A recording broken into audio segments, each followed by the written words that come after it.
Qu'un sujet a un pouvoir magnétique, pourquoi pas? Et encore faut-il le définir.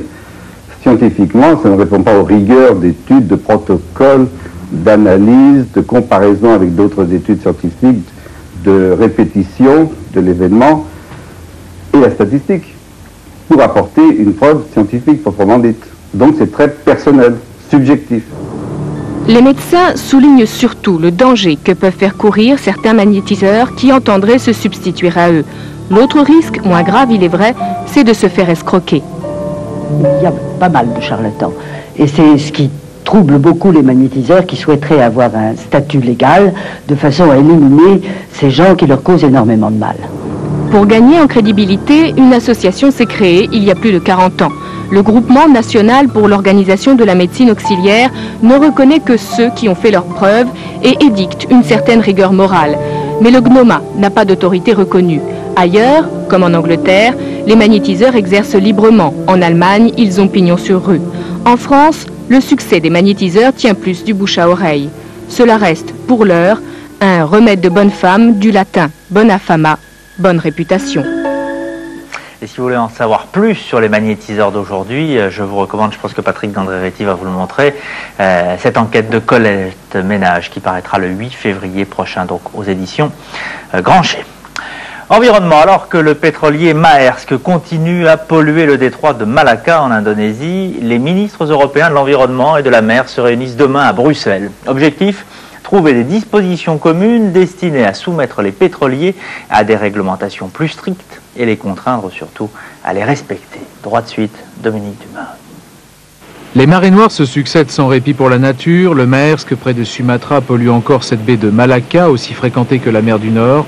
Début janvier, le pétrole du Braer a noyé 1 millier d'oiseaux au Shetland. En décembre dernier, les pêcheurs espagnols de la Corogne ont été ruinés par l'échouage de l'Agency. En France, les élus mobilisés réclament des mesures. La première, c'est la mise en place sur les navires de boîtes noires, comme il en existe dans les avions, de façon à ce que les responsabilités puissent être déterminées très rapidement. Il est tout à fait anormal que dans l'affaire de la Moco-Cadiz, on ait mis 15 années pour terminer ce procès. Bon. La deuxième proposition, c'est de faire en sorte que l'affréteur et l'armateur soient, le cas échéant et en cas de catastrophe, co-responsables. Démonstration de force hier au centre de surveillance maritime de Jobourg dans la Manche. Le secrétaire d'État à la mer a voulu convaincre Brice Lalonde qu'il était prêt à faire efficacement la police dans une zone qui pourrait s'étendre à 200 000 nautiques, soit presque 380 km vers le large. Une véritable révolution quand on sait que les pétroliers peuvent parfois frôler le littoral. Cette rencontre ici à Cherbourg, qui lui a permis, comme à moi d'ailleurs, de nous assurer de la bonne coordination des administrations qui interviennent en mer et de l'utilité de ce ministère de la mer, notamment en matière de sécurité, puisqu'aussi bien l'actualité vient de nous rappeler avec brutalité que la sécurité maritime doit être une préoccupation permanente. On a toujours les mêmes bateaux, on a toujours les mêmes pépins. Moi je crois qu'il faut vraiment que l'Europe décide, il ne faut pas attendre tous les autres pays. Qu'elle dise à la Grèce, vous la Grèce, avec tous vos pavillons de complaisance, il faut y aller maintenant, ça suffit. Ce serait même pour qu'on mette un péage à l'entrée de la Manche et qu'avec l'argent du péage, on puisse avoir des services de prévention, de contrôle, des remorquages, une police un peu plus efficace. Première décision courageuse prise la semaine dernière par les ministres de l'Environnement français et italiens. L'interdiction formulée aux pétroliers de passer par le détroit de Bonifacio entre la Corse et la Sardaigne. À partir du 15 février, les 1600 tankers concernés chaque année devront contourner par le sud de l'île Sarde. Un geste attendu depuis 10 ans par les Corses, mais qui va à l'encontre de l'Organisation maritime internationale. Les ministres français et italiens seront-ils suivis par leurs homologues européens demain à Bruxelles? Ce sera difficile si l'on songe à contrôler plus sévèrement les pavillons de complaisance ou bien restreindre, voire interdire certaines zones au passage des pétroliers.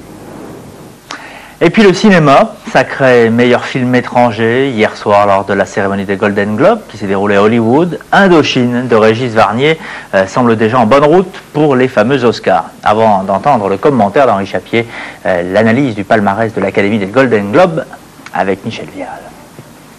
And the winner is Indochine.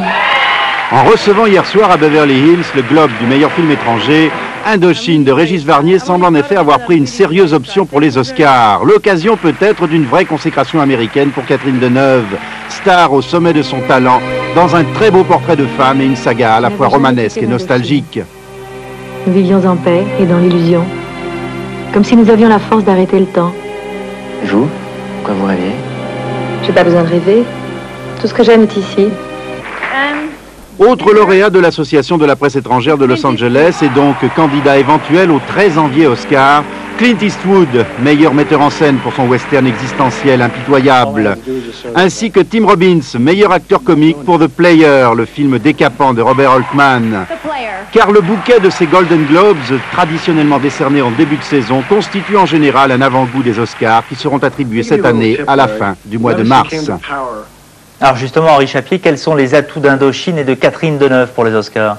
Je crois tout simplement que c'est le regard tendre, romantique et sensuel sur ce sujet, le regard de Régis Varnier et celui de Catherine Deneuve. Il ne faut pas oublier que le pays en question, pour les Américains, c'est le Vietnam, et que là, il y a une affaire de mauvaise conscience, mais que d'autre part, l'héroïne, celle qui joue le rôle de... celle dont Catherine Deneuve joue le rôle, eh bien, ça leur rappelle à eux Scarlett O'Hara.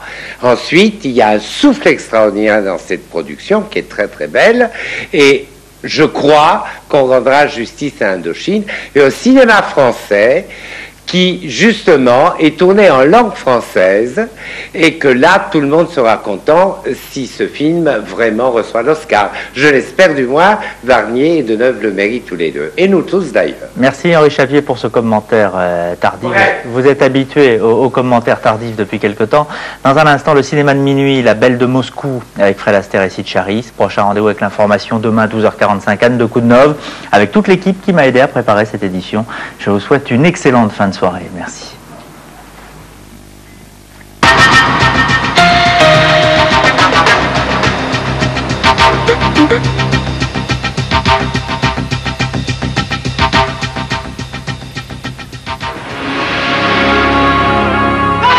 Jeudi 28, Louis de Funès, le plus trépignant des comiques, toute une soirée sur France 3.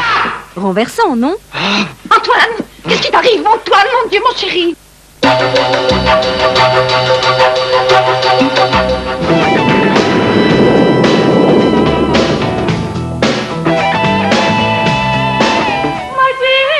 Ancienne résistante des maquis communistes albanais, la veuve du président Enver Hoxha persiste et signe.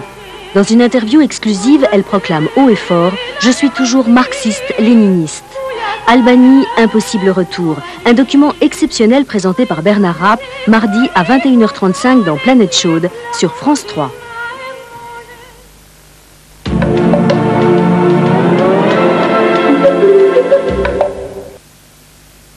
Continental Airlines vous présente Business First, la nouvelle classe affaires qui n'a rien à envier à une première. Nouveau siège couchette électronique pour un confort et un espace optimum, repas à la carte de haute qualité, vidéo 6 chaînes individuelles. Et c'est au prix d'une classe affaires. Business First, la nouvelle classe affaires de Continental Airlines.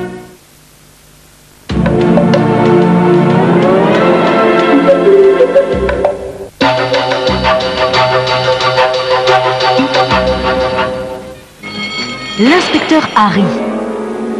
Ses méthodes pas très catholiques lui ont valu le surnom de Dirty. Envers et contre tous, il s'est juré d'avoir la peau du scorpion, un dangereux sadique psychopathe. Au nom de la justice, Clint Eastwood fait la loi au bout de son magnum. Lundi, 20h45, l'inspecteur Harry, sur France 3.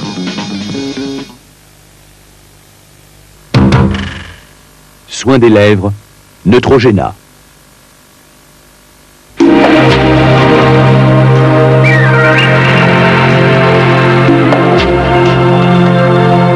Bonsoir, une partie des personnels techniques de France 3 étant en grève, nous n'avons pas d'image satellite à vous montrer ce soir. Une perturbation traverse la France à l'heure actuelle. Demain, on va la retrouver sur le sud, comme on va le voir sur notre carte, donc des nuages avec de la neige en montagne. Il neigera autour de 800 mètres le matin et 300 mètres en fin d'après-midi sur donc les Pyrénées, le Massif central, les Alpes, le Jura et les Vosges. Il y aura des averses le long des frontières du nord. Ailleurs, ciel mitigé avec beaucoup de nuages, de rares éclaircies. Ces éclaircies seront plus belles cependant sur la Bretagne ainsi que sur la Vendée, avec un peu de vent de nord-ouest à 40 km/h en Manche. Et soleil également près de la Méditerranée avec un Mistral et une tramontane qui atteindront 60 à 70 km à l'heure par rafale. Les températures seront en baisse très nette. De l'air très froid arrive en ce moment. Ces températures commenceront à baisser dès demain matin, mais cette baisse se fera surtout sentir dans l'après-midi.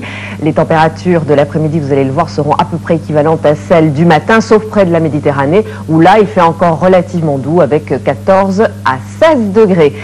Le reste de la semaine, c'est le froid qui va s'installer avec des perturbations qui circuleront, mais de façon relativement atténuée. Et puis l'anticyclone se réinstallera vendredi, donc mardi, des nuages sur l'extrême nord, du soleil ailleurs, de la neige sur les Alpes avec un Mistral et une tramontane qui atteindront 100 km à l'heure par rafale. Mercredi, moitié nord sous les nuages, moitié sud avec du soleil et du vent. Jeudi, une perturbation passera sur la moitié nord. Et puis vendredi, donc retour de l'anticyclone. Mais comme il restera beaucoup d'humidité, eh bien nous aurons du mal à récupérer du soleil. Si vous vous déplacez en Europe demain, eh bien le soleil, c'est pour le sud avec l'anticyclone et les nuages, c'est pour le nord avec de la pluie à Vienne où il fera 10 degrés et de la neige à Moscou avec moins 3 degrés.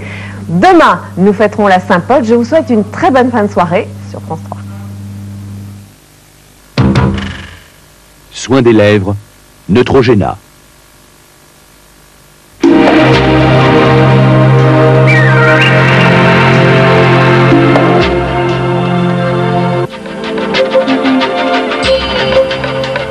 Dans 3 petites secondes, la Belle de Moscou, Sid Charis et Fred Astaire.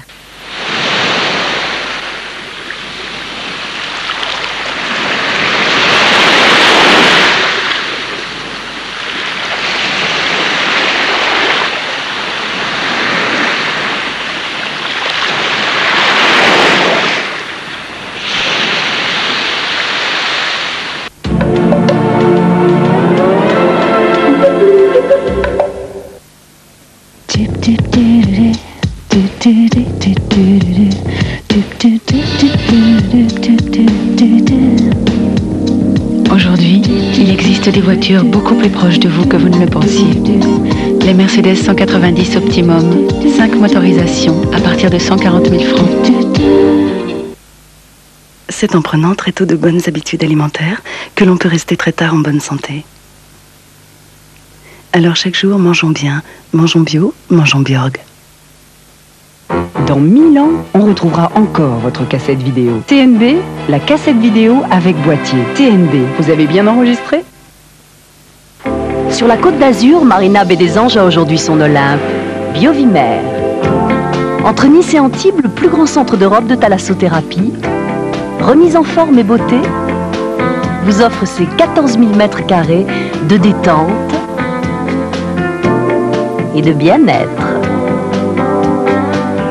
Bienvenue au royaume de Poséidon. Biovimer, 05 408 408. TNB, la cassette vidéo avec boîtier.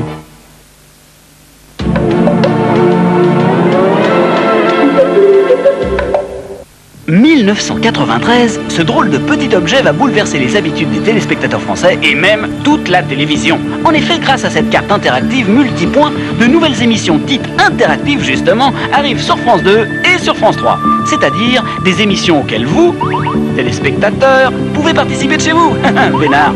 Possesseur de la carte multipoint, tenez-vous donc prêts. Bon, alors, pour en savoir plus et participer, 36 68 68 23. Je répète, 36 68 68 23. Ou 36 15 France 2, ou France 3. Et voilà.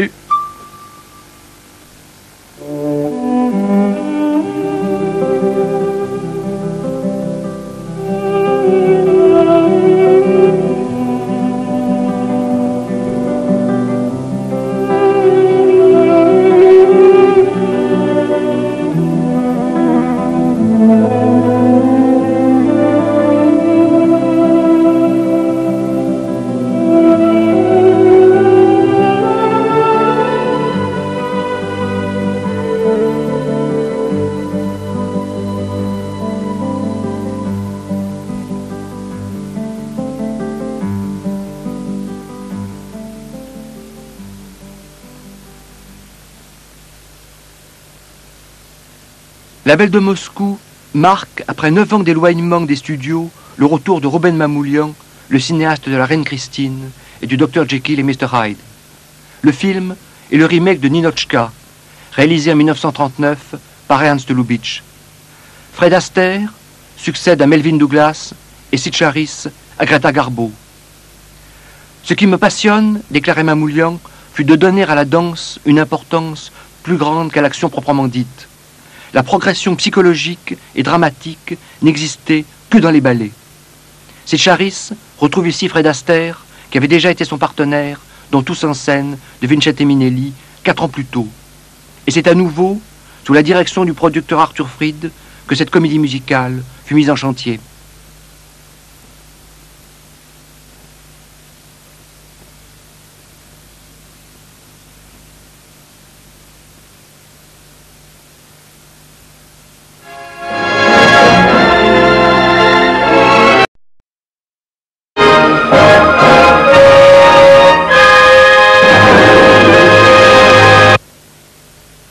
La semaine prochaine, le cinéma de minuit vous invitera à suivre le dernier film de son cycle consacré à Arthur Fried, Gigi, de Vincente Minnelli, avec Leslie Caron et Maurice Chevalier. Attention, l'équipe du Père Noël est une ordure revient dans Les Visiteurs. Pour gagner 500 places de cinéma, jouez à notre grand jeu France 3 en téléphonant au 36 68 0003. Amour, argent, réussite, avez-vous toutes les cartes en main? Horoscope, tarot, astrologie, connectez-vous avec vos étoiles sur 3615 France 3.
Vous savez qu'au XVIIe siècle, les femmes portaient ce qu'on appelle des mouches.